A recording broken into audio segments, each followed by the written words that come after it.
young people, it is not the time to carry photocopies of qualifications. It is a redefinition of your God-given potential known as talent. That you'd go to somebody and say, look here, far from my qualifications, this is my value. No employer will invest in you just because you got photocopies. Doesn't work, will not work.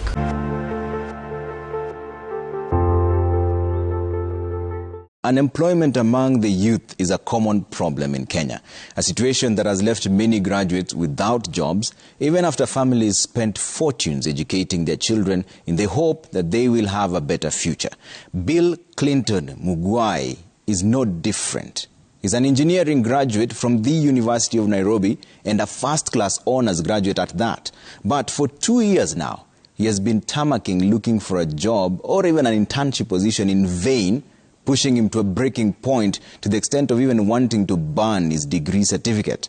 Martin Munene visited him at Kabaru in Nyeri County and filed this report. It is here that 25-year-old Bill Clinton Mugwai calls home. He lives here with his mum on a quarter-acre of land next to Kafaru Forest. He has been trending on social media after he threatened to burn his degree certificate over lack of a job. He says he has reached his limit after countless rejections in his job and internship applications. After applying like a month ago, I got a rejection at the beginning of last week. So I was like, if you have been applying for jobs both abroad and here, so I mean, why should I apply no anymore? Mugwai had attained straight A's in his KCSE examination in 2015. He had always topped his class, as the certificate shows. He made it to the university where he struggled to make it through. So I myself, I was already suffering I was falling into depression. Especially in my third and fourth year, I was falling really hard into depression. But thanks to God, I finished successfully and I got my first class honors. Educating this son was not an easy job. Was not was not a small task. You can imagine how a single mother like me, with no job, a small, do I call it a garden? Because it is just a quarter of an acre. He was elated to get to the finish line in his undergraduate studies in style as an honors student. But the job market has not been very accommodative of his attempts, as he soon learned. So I applied to many places, as you would expect. I actually started applying the end of 2020, before I even did the final exams. So constant rejection after rejection.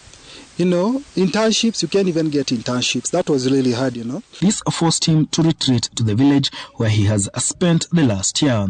His mother, even more frustrated than his son, who he hoped would change the family fortunes. When there was no job, I just felt I shouldn't be living. I should die also.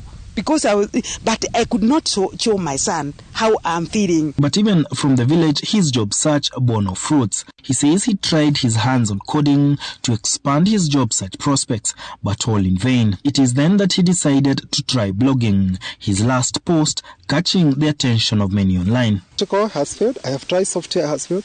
So instead of being desperate in one state, I'm stressed and I'm angry, of course, at the job market.